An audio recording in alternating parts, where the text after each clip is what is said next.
Reason number 8 that your next boat should be a Camus. Camus Cash. Do you fish tournaments? Now you have up to 10,000 reasons to run a Camus. Today, many boat brands offer contingency programs, but none of them deliver bigger payouts than Camus Cash.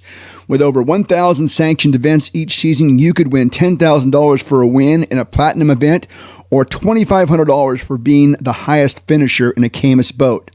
There are silver and bronze events that will get you paid as well. Check out our Camus Cash contingency program by going to camusboats.com. On our show today, we're going to pull back the curtains a little bit and take a look inside the world that is BTL. Our guest speaks to you nearly every day on his well-known Bass Talk Live broadcast.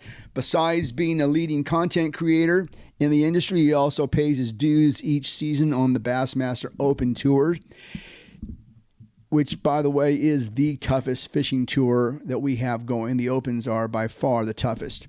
He's also a leader in the world of bass fishing philanthropy, as his work with St. Jude's and other near fishing charities increases each year. Matt Pangrac, thanks for taking some time with us today and being on the Bass Wranglers podcast. Welcome to our show. Thanks for having me on, Keith. I appreciate it. First of all, I would like to say that I am a huge, giant fan of BTL. It's one of those can't miss things every morning. And I really want to congratulate you on your post Jeffries years. Obviously what Mark did, getting the program, getting established is good, but I really feel like in the last couple of years, you've put your own thumbprint on it and it's tremendous.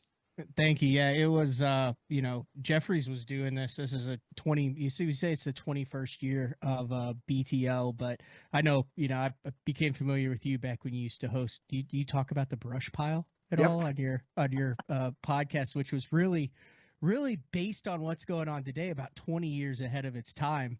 It was kind of like the go-to blog for what was going on kind of behind the scenes with some opinions and some of the stuff that it didn't see. But yeah, Jeffries is way ahead of his time. He started with a local radio show and then went to the Sirius XM platform that ran with Gary Judici for 4 or 5 years, and then in that 2009, 2010 time, kind of jumped forward to the Bass Talk Live, which is what it's been since then. But I remember him being on calls with this dude in England, and with the time differential, he would be there 2, 3, 4 in the morning, and he's like, I want to bring in live guests, and I want to have instant feedback, and there wasn't StreamYard, there wasn't Zoom at the time or anything, and he spent hundreds of hours trying to get it dialed in. So I was just kind of along as the co-host and just kind of developed it, as it went on for 12 years with Jeffries. And then I haven't really told the story.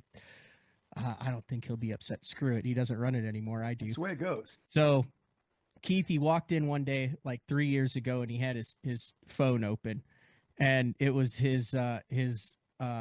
was like an account, and he tossed it on the desk, and he looked down and he said, someone told me that I wouldn't ever make X amount of money in fishing. And he goes, how much does that say? And it said a certain amount. And he goes, I did it. I'm done after this year. It's yours.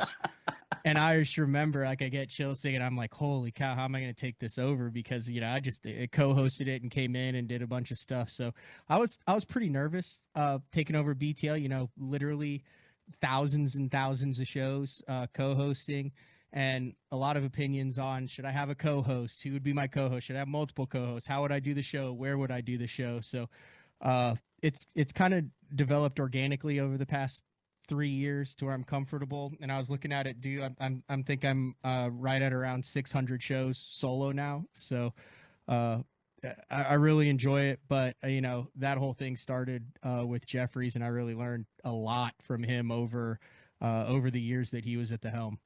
Well, I remember when he was starting this, because he and I spoke a few times.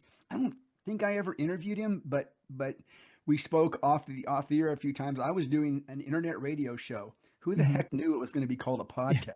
Yeah. This was internet radio, and it was on an internet radio station. And about the time I stopped doing it for a while is about the time everybody started calling these things podcasts. And I'm like, That's what I was doing. Yeah, it wasn't. I mean, it was not that many years ago. It was probably 6, 7 years ago. You know, I knew we were doing it on Bass Zone. We didn't even start the YouTube channel till like 2018, 2019, because you know, old school. Everyone's about page views on websites, which Yeah. ironically, you did. Why would you split it up on YouTube? Yeah, impressions, and banner ads and all that. But I remember Jeffrey's talking about how he would put it out on a podcast platform. And that was about when I got my iPhone, and I'm like, what is this podcast thing? And then I remember clicking on the purple eye and being like, oh, it's like out here on an MP3. And that's when I realized there were thousands of people that were just listening to it, you know, at work, in the truck, on their way to school. And I mean, now look at it. It's probably one of the preeminent ways that a lot of the information in the industry gets disseminated. Well, I think it may have influenced the last presidential election too. Yeah. Just a little Podcast, bit. Not my podcast. There's a key Joe Rogan interview potentially. Yeah, absolutely. I'm Keith Neiswanger. This is the Bass to Anglers podcast. Please remember to like and subscribe. If you'd like to reach us, please send us a direct message on Instagram at Bass Tour Anglers Podcast. Take care. Be safe. We'll talk to you next time.